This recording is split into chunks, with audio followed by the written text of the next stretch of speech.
dihubungi dan sebagainya. Insya Allah Pak, kalau kita minta uang Pak 100, 200 ribu, 1 juta sekalipun nggak cukup Pak.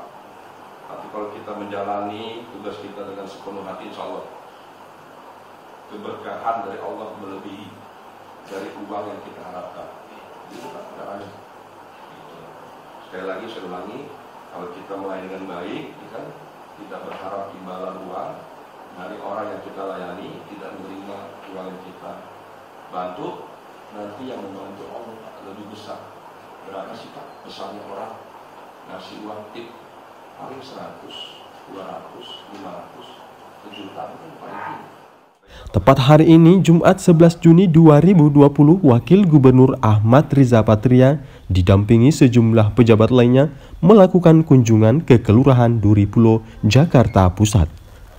Kunjungan Ahmad Riza ini selain silaturahmi untuk pertama kalinya, Riza juga ingin memastikan secara langsung kondisi dan situasi pelayanan pemerintah terhadap masyarakat. Kata sambutan atau sepatah kata dari kunjungan beliau menyampaikan agar kiranya pemerintah selaku pelayan masyarakat menjalankan tugasnya dengan sepenuh hati. Bukan hanya itu, namun ada beberapa penyampaian dari beliau yang cukup menyentuh bagi masyarakat setempat. Dan untuk lebih jelasnya, mari kita simak video kunjungan Ahmad Riza Patria di Kelurahan Duri Pulo, Jakarta Pusat. Terima kasih sudah klik video ini. Jangan lupa tekan tombol subscribe untuk bergabung. Dalam hitungan saya persilahkan kalian untuk tekan tombol subscribe. 10, 3, 2, 1. Saya ucapkan selamat bergabung dalam channel ini. Baiklah Bapak Ibu, terima kasih. Yang pertama, terima kasih atas penerimaan yang baik kami melakukan kunjungan dalam rangka satu silaturahmi. Masih suasana Syawal, mohon maaf lahir batin. Minal aidin wal faizin. Yang kita cari Bapak Ibu bukan jabatan, bukan fasilitas, bukan uang, tapi sama-sama kita mencari keberkahan. Soalnya kalau kita cari keberkahan, kita mengejar akhirat, insya Allah dunia dengan sendirinya datang. Jadi dunia nggak usah dicari-cari, dia nggak pindah-pindah, ada di situ. Jadi dunia nggak usah dicari, karena dunia kita pijak ya. Kita hidup di dunia, kita pijak, dunia kita lihat. Yang belum kita lihat itu akhirat. Jadi kita kejar bagaimana bisa menuju akhirat, mencapai akhirat yang baik. Kita kejar keberkahan. Kalau hidup kita mencari keberkahan, insya Allah semuanya dapat.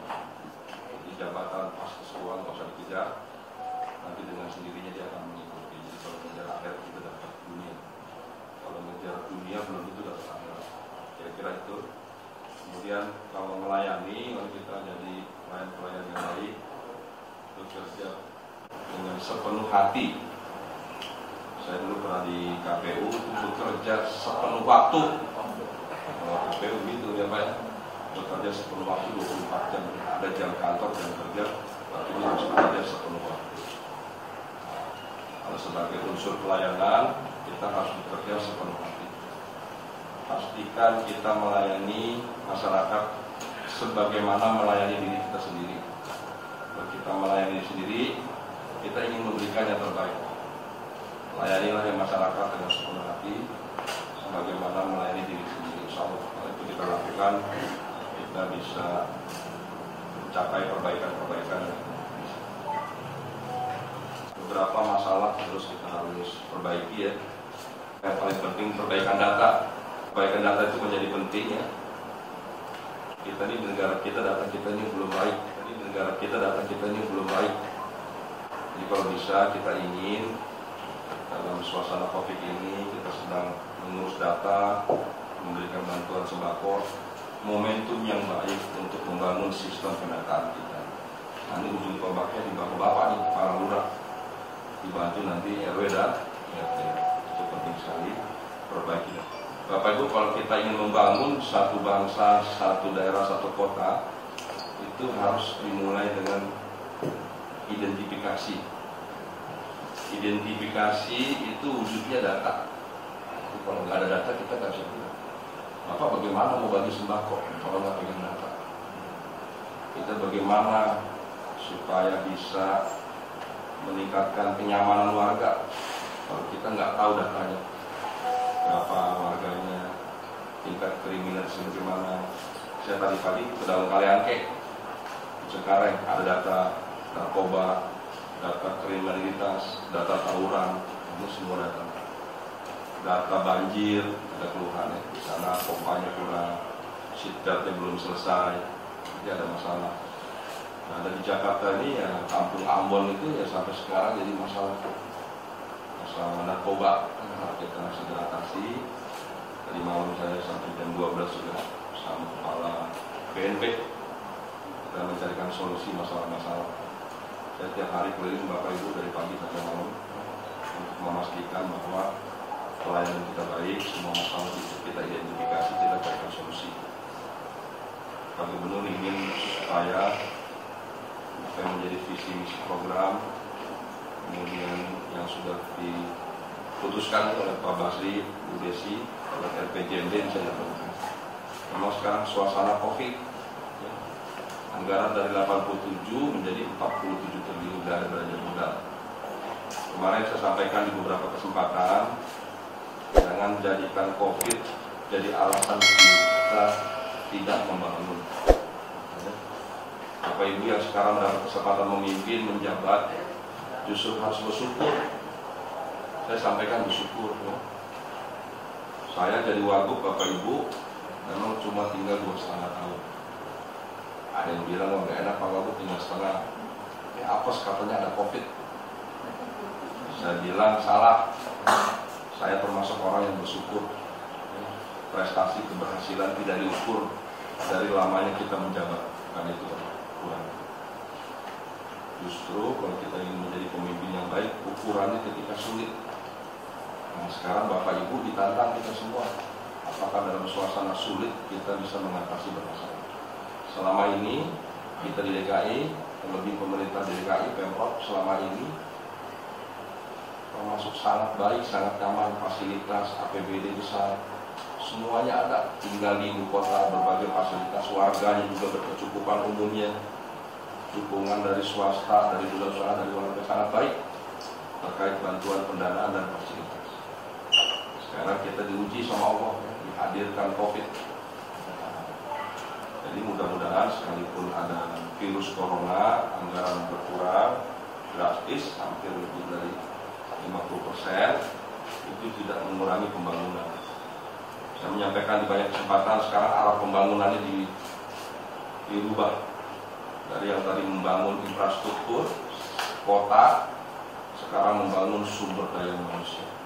Itu jauh lebih penting. Kalau hanya membangun struktur, Ibu, banyak negara di dunia bagus-bagus hancur karena perang. Perang itu di banyak negara bukan banyak karena perang agama, tapi perang karena suku, karena adat, karena kepentingan-kepentingan lainnya, kepentingan politik, kepentingan ekonomi dan sebagainya. Jadi jangan disangka di dunia ini kalau ada perang masalah agama, bukan. Ada perang hanya karena masalah bahasa, kepentingan sosial, ekonomi dan lain-lain. Jadi kalau ada perang begitu hancur semua yang dibangun. Yang besar, yang tinggi, yang luas, yang banyak, yang indah, yang menarik hancur. Karena tidak membangun sumber daya manusia. Tapi kalau kita membangun sumber daya manusia, insya Allah tidak akan ada tawuran, perang, konflik, perpecahan, apalagi perang. Nah, kalau kita membangun sumber daya manusia, sekalipun kita nggak punya gedung tinggi, nggak punya tanah yang luas, nggak punya fasilitas yang banyak, insya Allah. Karena membangun sumber daya manusia itu pendekatannya adalah karakter. Jadi membangun sumber manusia itu ada 3 Bapak Ibu yang penting. Pertama, membangun akhlak yang mulia, yang berkarakter, yang berbudi luhur. Itu yang paling penting. Sila pertama itu ketakwaan, ketuhanan yang Esa. Yang kedua, membangun sumber daya manusia itu adalah membangun pengetahuan dan skill, keterampilan. Yang ketiga, kesehatan. Jadi paling tidak ada 3 yang penting dalam rangka membangun sumber daya manusia. kalau masyarakatnya berbudi luhur, berkarakter yang baik, tidak ada masalah. Berapapun uang kita sikapi dengan rasa syukur, insya Allah. Kalau orang yang bersyukur cukup Pak. Tapi kalau orang tidak bersyukur, berapapun uang yang kita miliki nggak pernah cukup. Berapapun banyaknya fasilitas yang kita miliki nggak pernah cukup. Tapi kalau kita senantiasa bersyukur, insya Allah. Nah, jadi kami mengajak kita semua senantiasa bersyukur. Bapak Ibu nggak usah mengejar jabatan, fasilitas atau uang, mengejar keberkahan. Insya Allah. Kalau kita mengejar keberkahan, insya Allah semuanya mengikuti. Jadi itu pesan saya. Selebihnya ada Pak Wali di sini, Pak Camat, semuanya kita tingkatkan. Alhamdulillah pelayanan baik, cepat ya. Pastikan semua apa yang menjadi keluhan masyarakat kita bisa perbaiki, kita bisa penuhi sehingga masyarakat senang. Dia akan datang lagi. Ya.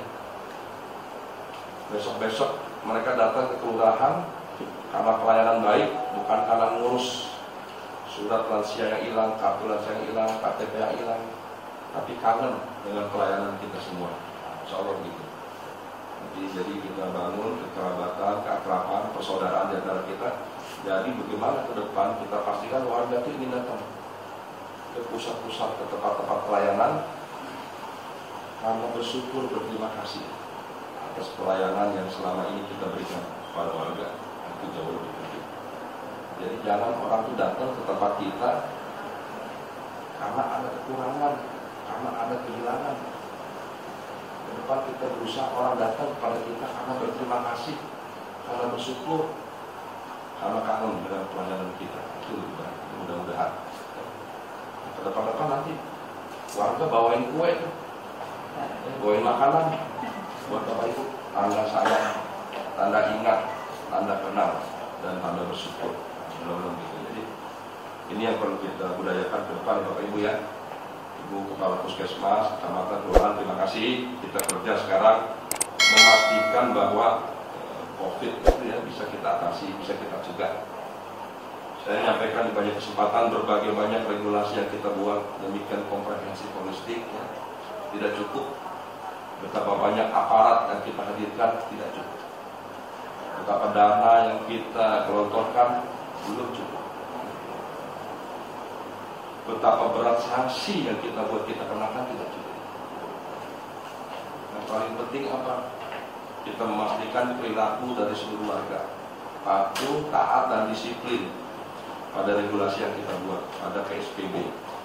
Menurut data para ahli, keberhasilan daripada pencegahan dan penanganan COVID-19 ini 80% ditentukan oleh perilaku warga. Sekali lagi Bu, 80% ditentukan oleh perilaku warga. Jadi uang yang sedemikian banyak, aparat yang sedemikian banyak, apalagi fasilitas, aturan regulasi yang baik, pagi siang malam kita bekerja, tidak cukup. Membutuhkan dukungan daripada publik masyarakat. Nah, tugas kita yang paling berat adalah memastikan masyarakat memahami, mengerti seluruh rangkaian regulasi yang dibuat. Itu tugas kita yang paling berat. Kita harus jadi contoh teladan, menggunakan masker, cuci tangan, jaga jarak seperti hari ini rapat, harus kita biasakan. Jangan ada kerumunan dan lain-lainnya. Sekira itu dari saya. Ini ada Pak Wali, ada anggota Dewan. Terima kasih Bapak Ibu ya, kita kerja bersama. Tadi PR-nya, tadi saya minta PR-nya dijaga kebersihan, kerapian, keamanan, kenyamanan, ya Bapak Ibu tahu semua, kesehatan dan lain sebagainya dijaga bersama. Pelayanan publik ditingkatkan, kinerja, profesionalisme, integritas dipastikan. Nah, jangan ada lagi pungli-pungli dan sebagainya. Insya Allah Pak, kalau kita minta uang Pak 100, 200 ribu, 1 juta sekalipun nggak cukup Pak. Tapi kalau kita menjalani tugas kita dengan sepenuh hati, insya Allah keberkahan dari Allah melebihi dari uang yang kita harapkan. Itu Pak caranya. Sekali lagi saya ulangi, kalau kita melayani dengan baik, kita tidak berharap imbalan uang dari orang yang kita layani, tidak menerima uang yang kita bantu. Nanti yang membantu Allah Pak lebih besar. Berapa sih Pak besarnya orang ngasih uang tip paling 100, 200, 500, sejuta itu paling tinggi. Kalau keberkahan Allah tak ternilai, itu tak insya Allah. Datangnya dari mana saja Pak? Ya? Kalau keberkahan dari manusia itu Pak, imbalan dari manusia itu datangnya dari mana Pak? Datangnya ketika kita memenuhi kepentingannya. Ya? Kalau keberkahan Allah itu datangnya nggak pernah kita duga, datangnya dari mana saja. Ya? Sekalipun kita lagi tidur datang Pak berkah. Ya? Maka ketika kita sudah meninggal Pak, pelayan Bapak berkahnya datang. Ya, jadi mari kita mengejar berkah. Saya kira itu saja dari saya.